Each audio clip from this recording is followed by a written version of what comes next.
Hi everyone. In this tutorial, I'll show you how to invite and remove an accountant in QuickBooks Online.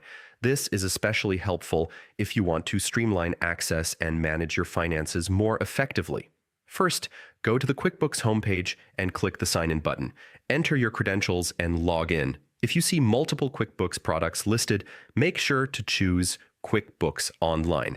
This option gives you access to the cloud-based accounting features we need. Once you're inside your account, click on the Settings icon and go to Manage Users. From there, open the Accounting Firms tab. Here you can invite your accountant. Simply type in their email address carefully, double-checking for accuracy, and then click Invite. It's a good idea to notify your accountant personally once the invite is sent, so they can accept quickly and start collaborating with you.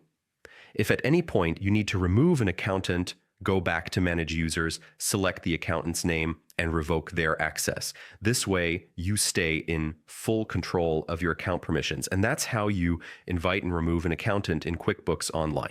Setting the right access ensures smoother collaboration and keeps your business finances secure. Thanks for watching, and I'll see you in the next guide.